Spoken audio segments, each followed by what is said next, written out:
قرب خاص میں گئے اور ان منازل کو طے کر گئے جہاں تک نہ کوئی گیا تھا نہ کوئی پہنچ سکتا تھا، تو اللہ نے اپنے محبوب کو بہت کچھ دیا۔ 70,000 اسرار تھے، 70,000 رموز تھی، 70,000 حکایات تھی۔ محبوب کی جھولی میں بہت کچھ ڈالا اور ڈال کر کے کہا بما اشرفک یا احمد،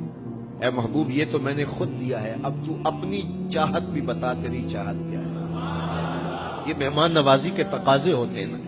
کہ سب کچھ پیش کرنے کے بعد بھی میزبان کہتا ہے کوئی اور، آپ کی کوئی پسند، تو یہ میزبانی کے تقاضے ہوتے ہیں۔ تو سب کچھ دینے کے باوجود جھولی میں ہر چیز ڈال دینے کے بعد کہا بما اشرفک یا احمد، پیارے بتائیے آپ کو کیا دیا جائے۔ اب پھر حضور کی ڈیمانڈ دیکھیے، حضور نے مانگا تھا کسی شخص کو دیکھنا ہو کہ وہ کہاں کھڑا ہے،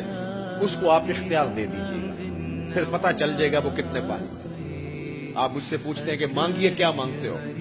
تو میں کہوں مجھے پانی دو تو آپ سمجھیں گے پیاسا ہے، میں کہوں کھانا دو آپ سمجھیں گے بھوکا ہے، میں کہوں گا میرے نام کے نعرے لگاؤ آپ کہیں گے شہرت کا متلاشی ہے، میں کہوں گا اٹھو اور میرے اوپر پیسے لوٹاؤ میں اتنی اچھی تقریر کر رہا ہوں، تو آپ کہیں گے یہ تو بیچارہ غربت کا مارا ہوا ہے، اس کے اندر کی ابھی بھوک گئی نہیں ہے۔ تو کسی شخص کے ظرف کا پتہ لگانا ہو تو اس کو اختیار دے دیجئے مانگ کیا مانگ، اور مانگنے والے جب کوئی کمال چیز مانگ لے، وہ کیا کسی نے کہا نا میرے سوال کی عظمت تو دیکھ اے ساقی،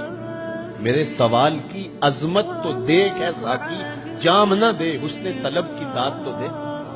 تو کسی کے سوال سے اس کا ظرف کھلتا ہے کہ وہ کہاں کھڑا ہے۔ اب حضور کو اختیار دیا جاتا ہے محبوب مانگیے کیا مانگو، مال و زر مانگا، دولت مانگی، یہ تو قدموں میں رلتے تھے حضور آنکھ اٹھا کے نہیں دیکھتے تھے، تو پھر مانگا کہا بنسبتی الیک بالعبودیہ، اے اللہ ساری زندگی میں کہتا رہا کہ تو میرا رب ہے، یہ میں نے غاروں میں بھی کہا، یہ میں نے پہاڑوں پہ بھی کہا، طائف کے بازاروں میں بھی کہا، مکے کی گلیوں میں بھی کہا، برستے پتھروں کے سائے میں بھی کہا، میرے سر انور پہ اوجری ڈالی جاتی رہی، میں نے سر نہیں اٹھایا اور کہا کہ تو میرا رب ہے، ساری زندگی میں نے کہا کہ تو میرا رب ہے، آج تو بھی تو کہہ دے کہ تو میرا بندہ ہے، مجھے عبد کہہ کے پکار دے۔ ملا جیون علیہ رحمہ فرماتے، امام راضی بھی لکھتے ہیں کہ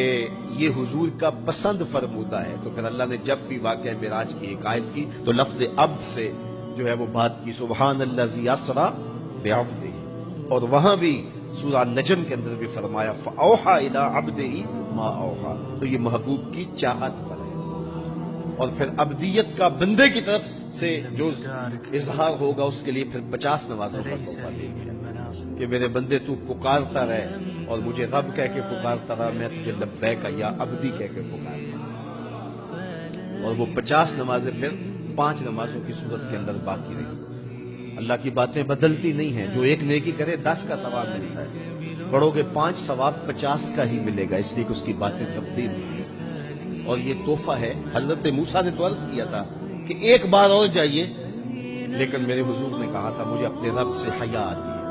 عادت باری یہ تھی نا ہر بار 5 نمازیں معاف ہو، اب بھی جاتے تو 5 نمازیں معاف ہو جاتی، لیکن کہا کہ مجھے اپنے رب سے حیا آتی ہے۔ اب امت کو کیا حیا نہیں کرنی چاہیے کہ 5 نمازیں امت کے لیے رہ گی، ثواب 50 کا ہی ملے گا، اور معراج کا خاص تحفہ لے کر آئے اور کہا کہ صلاۃ و معراج المومنین، یہ مومن کا معراج ہے، میں تو سر عرش پہنچا ہوں لیکن تمہارا معراج کیا ہے، تم سجدے میں سر جھکاؤ، دیکھنا تمہارا مالک تمہیں کتنا قرب دیتا ہے۔ جب کوئی شخص سجدہ ریز ہوتا ہے اس پہ اتنی رحمتیں اترتی ہیں، اگر اسے پتہ چل جائے کہ یہ رحمتیں نازل ہو رہی ہیں وہ سجدے سے ساری نہ اٹھائے، تو اس کے حضور بندگی کو بجا لانا یہی بندے کی